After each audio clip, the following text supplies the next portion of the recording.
Mes amis, j'espère que vous allez bien. Aujourd'hui, je vous retrouve pour une nouvelle vidéo dans laquelle je vous raconter, comme à notre habitude, une petite histoire qui fait bien flipper. Je m'excuse d'avance, je suis un petit peu malade, vous verrez probablement à ma tête et à ma voix. Perso, quand il y a des changements de température assez importants du jour au lendemain, ça me tabasse. Mais bon, j'ai trouvé une histoire sympa et originale, du coup je me suis dit que j'allais quand même vous la raconter. Comme ça, vous aurez votre petite vidéo du lundi et tout le monde est content. Merci beaucoup pour tous les retours qu'il y a eu sous la dernière vidéo des témoignages abonnés. Je suis vraiment content que ça vous plaise, comme ça je vais pouvoir en faire plusieurs. Ça varie les formats, moi ça me permet aussi de pas me mettre la pression à trouver des histoires. Vous, ça vous fait une vidéo en plus pendant la semaine, donc j'ai envie de dire, tout le monde est très content. Vous pouvez m'envoyer votre histoire par email à melvinvideos@gmail.com. Et petite info, si vous m'envoyez votre histoire, n'hésitez pas à me dire dans la ville dans laquelle vous vous situez. Comme ça, si jamais moi je peux catégoriser un petit peu les histoires par ville, et pourquoi pas une fois venir, par exemple, si je vois qu'il y a 5 histoires qui se déroulent à Paris, pourquoi pas venir à Paris pour les tourner avec vous. On se retrouve dans une pièce, vous nous racontez vos histoires et ça peut être hyper cool. Voilà, avant de passer à l'histoire, rejoignez-moi sur Instagram, sur Spotify où il y a les vidéos maintenant. Et moi, je vous propose de vous raconter la terrible histoire de Lucas. Information, avant de vous raconter les faits, cette histoire se passe aux États-Unis. Est-ce que vous la sentez venir?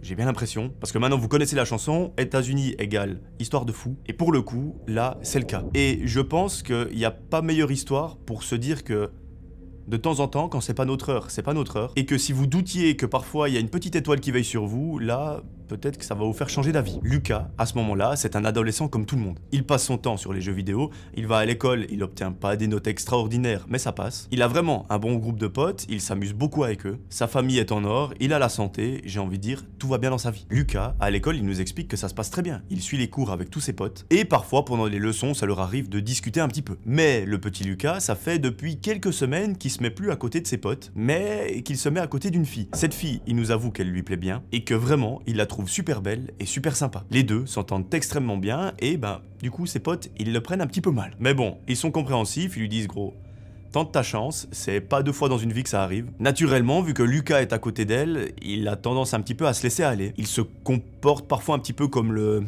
comment dire, le petit bandit de la classe. Il répond au professeur, il écoute pas, il fait genre que c'est le boss du monde. Mais bon, ça je comprends, c'est un petit peu normal, il est à côté d'une fille qui lui plaît, il veut montrer que c'est pas n'importe qui, donc on peut pas vraiment lui en vouloir. Bref, tout ça, ça dure pendant plusieurs semaines. Et au bout de ces plusieurs semaines, Lucas, il nous raconte qu'il y a un petit peu plus avec cette fille. C'est un jour, lorsqu'il termine les cours le vendredi, elle lui dit « Est-ce que je peux te parler avant d'aller prendre le bus ?» Les deux se font un petit tête-à-tête au bord du trottoir. Et là, Lucas est choqué. Parce que lui, dans sa tête, il se disait « Mais cette fille m'intéresse, mais moi, je pense que je l'intéresse pas. » Et là, tout a changé. Lorsque la fille lui dit « Mais écoute, c'est vrai que je t'aime bien, il y a un petit truc en plus, est-ce que ça te dirait qu'on sorte ensemble ?» Notre ami Lucas, mes amis, il est aux anges, il est refait, il ne s'attendait pas du tout à ça. Au contraire, lui, il pensait qu'elle allait lui dire « Mais écoute gros, t'es sympa, mais voilà, y a rien avec toi, je vais me mettre à côté de quelqu'un d'autre en classe et ça s'arrête là. » Donc, quoi de mieux comme nouvelle pour démarrer le week-end? Et bien, à partir de là, mes amis, Lucas, il vit sa meilleure vie avec cette fille. Leur relation est fusionnelle, ils s'entendent à merveille, et carrément, ils se présentent l'un à l'autre à leurs familles respectives. Généralement, quand on arrive à cette étape, dans une relation, c'est que c'est du sérieux et du concret. Lucas, il a présenté cette fille à sa mère 3 jours après. C'est un choix, on le respecte, il fait comme il veut. Pendant plusieurs semaines, tout va bien, mais au bout d'un moment, les choses commencent un petit peu à se dégrader. Non pas avec sa copine, mais avec tous les autres garçons du collège. En fait, cette fille, apparemment, elle est très belle et beaucoup de garçons s'intéressent à elle. Lucas, c'est l'heureux élu et naturellement, ça fait des jaloux. Mais le problème avec ça, c'est pas juste ils sont jaloux dans leur coin et voilà, ils font leur vie. C'est que carrément, ça en devient une sorte de harcèlement. Quand ils sont à la pause, lui, il la passe avec sa copine, mais tous les autres, ils sont en groupe en train de le regarder, de le pointer du doigt et de se moquer de lui. Et parfois, ça dépasse même les limites. Lorsqu'ils rejoignent leur salle de classe, il y en a qui lui font des menaces. Ils lui disent « Tu verras à la sortie de l'école, tu verras chez toi, on va pas te lâcher, etc. » Lucas, à la base, c'est quelqu'un qui s'en fiche un petit peu de la vie des autres, mais là, vu qu'il y a beaucoup de monde, pas tout le collège, mais beaucoup de monde qui commence un peu à l'harceler, ça lui fait quelque chose. Au point où il se demande même s'il doit continuer la relation avec sa copine. Pour en arriver là, c'est que vraiment le harcèlement, c'en est trop. À ce moment-là, il a un excellent réflexe, c'est qu'il va en parler à ses professeurs. Je tiens à faire une petite parenthèse, l'autre jour j'ai sorti une vidéo dans laquelle on abordait un peu ces sujets d'harcèlement. Il y a particulièrement une abonnée qui s'appelle Inès qui m'a écrit un message comme quoi elle était harcelée à l'école et que c'était vraiment pas facile, et que malheureusement elle avait peur d'en parler à ses parents, à ses professeurs ou à tout autre adulte, et apparemment son cas de harcèlement finalement c'est un peu comme celui de Lucas, c'est toute sa classe. C'est pour ça que ça m'a fait penser à ça, donc je lui ai promis qu'on allait lui montrer qu'on était bien plus fort que sa classe, que s'il y a 15 personnes qui lui disent toutes sortes d'atrocités, qu'il peut aussi en avoir plus de 100 000 sous la vidéo qui vont lui dire la vérité, comme quoi c'est une personne en or. Donc je compte particulièrement sur vous pour mettre un petit message à Inès ou juste un petit commentaire de soutien, ça lui fera grand plaisir. De nouveau, Inès, tu es une personne en or, n'oublie pas que tout ça c'est temporaire, que tu vas grandir, tu vas vivre des choses exceptionnelles et que la probabilité que ces personnes tu ne les vois plus jamais dans ta vie d'ici 5 ans, elle est d'à peu près 99,9%. N'oublie pas, et toutes les personnes qui subissent du harcèlement, n'hésitez pas à en parler à quelqu'un. Les adultes ne sont pas là pour se moquer de vous, ils sont là pour vous aider. Parenthèse fermée, ça m'a fait penser à ça, l'histoire de Lucas, donc je tenais à le dire. Bref, comme je disais avant, je me suis un petit peu égaré, mais Lucas, il en a discuté avec ses professeurs, et bien que les professeurs aient essayé de mettre des avertissements, d'appeler les parents, etc., ça ne change rien. Mais bon, moi je suis content parce que Lucas, il a pas cédé à la pression, il a continué cette relation avec cette fille, et c'est les plus heureux du monde. Pendant quelques semaines, l'harcèlement, il diminue un petit peu. Il voit quand même qu'il y a des groupes qui se forment, qui le regardent à la pause, etc., mais il n'y a plus vraiment de menaces, donc il est content. Il se dit, voilà, c'est en train de passer gentiment, il faut encore que... voilà, je prenne sur moi pendant quelques semaines, et ensuite tout reviendra à la normale, tout le monde aura oublié, et voilà, je pourrai faire ma vie tranquillement. Mais malheureusement, Lucas, il n'était pas du tout prêt pour ce qui allait arriver. Un jour, Lucas est chez lui, dans sa chambre avec sa copine, ils sont en train de regarder un film. Il passe vraiment une soirée exceptionnelle, lorsque soudain, pendant le film, Lucas semble avoir entendu un bruit. Et d'ailleurs, il n'est pas le seul à l'avoir entendu, parce que sa copine également. Il met pause sur le film, et lui dit, mais... t'as entendu ça? Et elle lui dit oui, j'ai entendu, c'était vraiment gros comme bruit. Ils se retournent et ils savent les deux que ce bruit provient de la fenêtre. Pourquoi? Parce que c'est tout simplement le bruit que ça fait lorsqu'on lance un caillou ou quelque chose contre une plaque de verre. Bon, à ce moment-là, Lucas et sa copine, ils se disent que c'est probablement un oiseau qui s'est mangé la vitre. Ils continuent le film, mais quelques secondes après, un deuxième bruit retentit. Là, ça devient bizarre. Lucas, il se lève du lit, il avance en direction de la fenêtre et il commence à regarder à travers celle-ci pour voir s'il n'y a pas quelqu'un dans le jardin ou je ne sais quoi. Lorsqu'il a la tête collée à la fenêtre, celle-ci explose et Lucas est blessé. Concrètement, qu'est-ce qu'il vient de se passer? C'est que jusqu'à maintenant, il y avait des petits cailloux qui étaient envoyés contre la fenêtre, mais le dernier qui a été envoyé, c'était pas un petit caillou, c'était carrément une pierre et il se l'est prise en plein dans la figure. La pierre a tapé la vitre qui a explosé, les débris de verre sont allés tout droit dans le visage de Lucas et en prime, le petit bonbon bonus, c'est qu'il s'est pris la pierre aussi dans la tête. Là, il est vraiment pas bien, il saigne de partout. À l'hôpital, ils lui ont fait quelques points de suture parce que ça l'avait coupé au niveau de l'arcade. Heureusement, c'était des coupures superficielles, mais c'est juste terrible. Et vous allez voir, ce n'est pas fini. Suite à cela, la maman a quand même appelé la police pour demander ce qu'il devait faire. Les policiers au téléphone lui disent que voilà, là actuellement ils ne peuvent pas faire grand chose parce que probablement que les personnes qui ont lancé la pierre, ils ne sont pas encore dans le jardin à attendre. Par contre, si jamais il y a encore le moindre truc d'harcèlement ou la moindre présence dans le jardin ou peu importe, il faut immédiatement les appeler et là, ils vont sévir. Pourquoi? Parce que tout simplement ça dépasse le harcèlement. On veut carrément porter atteinte à la santé de Lucas. On veut le blesser, on veut lui faire mal. Donc ça, c'est interdit de laisser passer. Je vous le redis, mais je crois que la suite de l'histoire, vous n'êtes pas prêts. On vit dans un monde de fous. Et bref, je vous spoil pas. Suite à cette mésaventure, Lucas, il s'est mis en pause. Il n'est plus allé à l'école pendant 2 semaines parce que pour lui, c'était juste impensable d'aller à l'école en sachant qu'il y a probablement quelqu'un qui est en train de le regarder à ce moment-là, qui a essayé de le défigurer quelques jours plus tôt. Donc il reste tranquille à la maison et 2 semaines après, il retourne à l'école. C'est un mois plus tard que tout bascule. Et vous allez voir, dans sa malchance, Lucas, il a eu pas de la chance, mais les étoiles étaient alignées et que vraiment, à partir de là, je pense qu'il peut croire au miracle. Un après-midi, Lucas a congé. Il rentre à midi de l'école. Il est chez lui et sa maman est là. Elle lui dit, écoute, est-ce que ça te dérange si ce week-end on se fait un petit voyage avec ton père? On ne va pas aller bien loin, on va juste aller à 1 ou 2 heures de route. Mais on a envie de se faire un petit week-end en amoureux et on s'est dit que pourquoi pas, tu pourrais inviter ta copine à la maison pour passer le week-end. Si jamais il y a la moindre chose, tu sais où m'appeler, tu sais où me contacter. Et nous, on rentre immédiatement. Lucas, vous imaginez bien qu'il est refait, il a la maison tout entière pour lui et sa copine. Donc c'est limite s'il met pas ses parents dehors. Il écrit immédiatement un message à sa copine pour lui dire tu peux venir vers 21h. Et c'est vers 19h30 que ses parents prennent la route. Cette maison, elle est très grande. La chambre de Lucas se trouve à l'étage. Au rez-de-chaussée, il y a tout ce qui est salon, cuisine, salle de bain. Et au sous-sol, il y a une pièce, un peu comme une cave / buanderie. Enfin, du moins, c'est comme ça que la famille l'utilise, c'est fait pour faire la lessive, etc. Et cette pièce, elle est extrêmement petite. Il y a les machines à laver, sur le côté, il y a le lavabo. Et au-dessus de celui-ci, il y a une petite fenêtre, mais elle est assez en hauteur. Lucas, à ce moment-là, il est seul dans la maison, il attend sa copine, et à l'extérieur, il y a un orage. C'est vraiment l'ambiance d'un film d'horreur classique. Mais bon, lui, ça ne le déstabilise pas parce qu'il est trop content, il se réjouit de voir sa copine et de passer le week-end avec elle. Un peu avant l'heure convenue, avec sa copine, quelqu'un sonne à la porte. Tout content, il remet son t-shirt pour être sûr qu'il soit bien aligné et qu'il soit parfait. Il va dans le hall d'entrée il ouvre la porte, et là, 2 personnes entrent directement. Lucas n'a pas le temps de comprendre ce qui est en train de se passer, ils sont en train de le rouer de coups. Lucas les supplie d'arrêter, mais malheureusement, il ne l'écoute pas du tout, et il continue. Il continue au point où Lucas, il perd connaissance. À partir de là,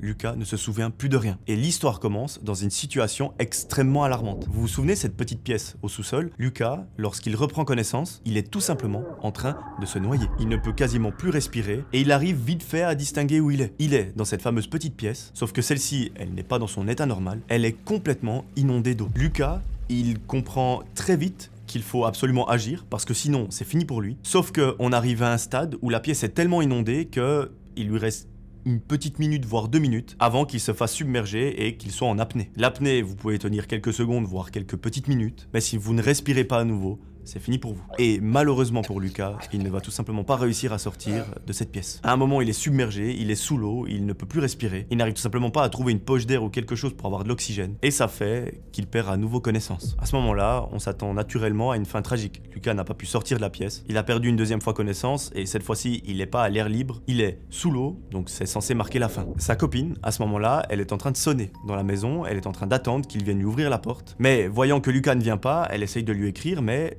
toujours rien. Elle décide donc de faire le tour de la maison pour aller se mettre en bas de la fenêtre de sa chambre, là où les gens lançaient les cailloux la dernière fois. Et elle essaye de faire pareil. Elle prend une branche ou un caillou et elle le lance. Voyant qu'il n'y a toujours pas de réponse, elle se dit bon bah peut-être qu'il est allé acheter quelque chose ou je ne sais quoi. Elle prend son téléphone, elle essaye de l'appeler lorsque soudain, la vitre de la buanderie, donc la petite vitre qui se situe dans la petite pièce, explose en 1000 morceaux à quelques mètres d'elle. Et à ce moment-là, elle se dit directement cette vitre ne peut pas exploser toute seule comme ça sans rien, car en plus de ça, elle voit qu'il y a plein d'eau qui sort. Elle a un très bon réflexe, c'est d'aller ouvrir la porte qui donne sur l'extérieur, parce que cette pièce en fait est connectée à l'extérieur. Elle ouvre la porte mais c'est extrêmement difficile, et lorsqu'elle l'ouvre, il y a un raz-de-marée qui se déverse. C'est des litres et des litres et des litres d'eau qui coulent. Malheureusement, ça ne se vide pas comme ça en un claquement de doigts, mais elle arrive à distinguer une silhouette qui est au fond de l'eau. Et là, dans sa tête, elle capte très vite. Elle comprend qu'il y a un gros problème. Elle fonce tout droit vers la silhouette. Elle arrive avec une grande difficulté à le sortir, à sortir le haut de son corps de la pièce, donc à le mettre dans le jardin. Et à ce moment-là, il est étendu sur le sol,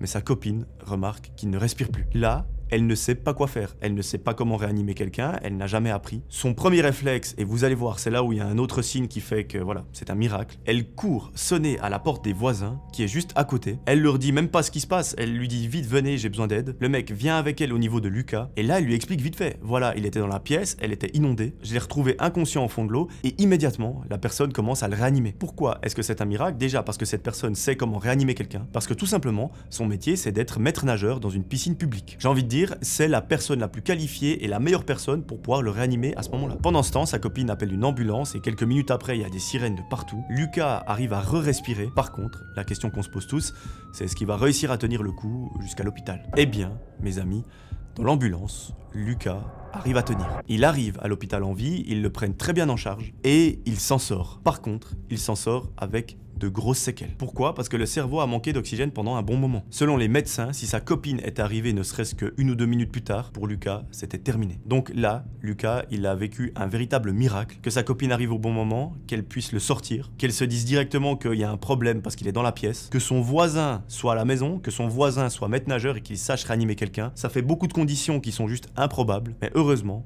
Lucas, aujourd'hui, ce n'était pas son jour. Et ils ont pu le sauver. Certes, avec quelques séquelles, mais au moins ils ont pu le sauver. Parce qu'apparemment, toujours selon les médecins, il n'est pas resté sous l'eau très longtemps, ça venait de se produire. Donc à nouveau, c'est une condition juste improbable. Maintenant, mes amis, je comprends que vous êtes derrière la vidéo à vous dire, mais Melvin, qu'est-ce qui s'est passé? Eh bien, mes amis, c'est absolument terrifiant. Vous vous souvenez, le harcèlement que subissait Lucas à l'école? Ces groupes-là de personnes qui s'amusaient à le pointer du doigt, à lui faire des menaces? Eh bien, il y en a un qui s'est dit qu'en fait, il était tellement jaloux, il voulait tellement être à la place de Lucas, donc d'être le copain de cette fille, que dans sa tête, il s'est dit, mais en fait, la solution, elle est simple. Si je veux être le copain de cette fille et qu'elle est déjà en couple, la solution, c'est d'éliminer son copain. Quand ils sont venus sonner chez Lucas, en fait ça faisait depuis plusieurs heures qu'ils attendaient devant la maison. Et lorsqu'ils ont vu la voiture de ses parents partir, ils se sont dit, c'est le bon moment. Ils sont allés sonner chez Lucas, ils ont profité qu'il lui rouvre la porte pour le rouer de coups et le faire perdre connaissance. Ils étaient deux à ce moment-là, la personne qui a initié le plan, donc qui voulait éliminer Lucas, et un de ses potes qui voulait l'accompagner. Le gars qui a initié le plan, une fois que Lucas était inconscient dans le salon, il dit à son pote, on fait quoi? Et cette merde humaine lui dit,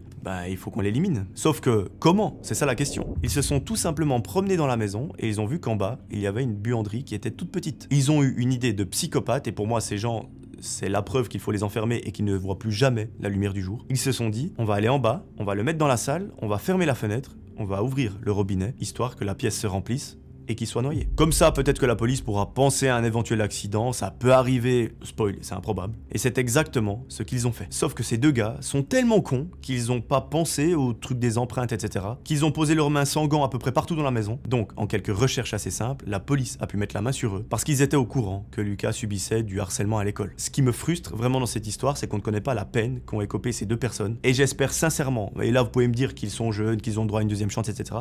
Je m'en fous. Ces deux personnes doivent, selon moi, jamais ressortir de la prison. Déjà, ils ont voulu pourrir la vie de quelqu'un en l'harcelant. Déjà là, il faut être une sacrée merde. Mais ils ont carrément voulu aller au-delà en essayant de l'éliminer d'une façon complètement consciente. Ces deux personnes sont, selon moi, des merdes humaines, des déchets. Elles n'ont rien à faire en société, donc pour moi, leur place est tout simplement en prison. Ils ont voulu jouer, ils ont perdu. Voilà, c'est le jeu. Heureusement, Lucas a survécu, avec des séquelles, mais au moins il a survécu. Et j'espère sincèrement, malheureusement je n'ai pas l'info, mais j'espère sincèrement que sa copine est restée auprès de lui. Et qu'aujourd'hui ils sont encore heureux et qu'ils le seront pour toute leur vie. Voilà, histoire assez trash, heureusement elle se finit plutôt bien. Ça aurait pu mieux se finir, mais voilà, on ne choisit pas. Je me répète, si vous êtes victime d'harcèlement à l'école, n'hésitez pas à en parler à un adulte, que ce soit votre professeur, votre grand-mère, votre grand-maman, votre tante, votre frère, un directeur d'école ou quelqu'un, tout simplement un adulte en qui vous avez confiance, faites-le, s'il vous plaît, parce qu'il faut agir très vite. Les gens qui vous harcèlent, déjà dites-vous qu'ils ont une vie de merde, mais il faut les faire redescendre sur terre, leur montrer que ce n'est pas les boss. Et croyez-moi, en parler, ça fait beaucoup de bien. Donc s'il vous plaît, vous qui regardez mes vidéos, je vous en supplie, si vous êtes victime de ça, parlez-en. Et si vous ne le faites pas pour vous, s'il vous plaît, faites-le pour moi. Vos parents, je vous promets qu'ils ne vont pas s'énerver contre vous, au contraire, ils seront contents que vous leur en ayez parlé. Voilà, j'espère que cette vidéo vous aura plu, elle était un petit peu différente de d'habitude, j'ai pas mal parlé, j'ai pas mal donné mon avis. J'espère que ça vous aura plu. Jeudi, je vous sors un nouvel épisode des témoignages d'abonnés. On est productif en ce moment, moi je me suis dit que je voulais vous faire passer un bel été avec les vidéos. Les autres années, j'ai pris une petite pause, là je me suis dit, il n'y a pas de pause. J'espère que ça vous plaît, venez me rejoindre sur Instagram et sur Spotify. Moi je vous retrouve jeudi pour un nouvel épisode. D'ici là, j'aimerais que vous preniez soin de vous. C'était Melvin, ciao tout le monde.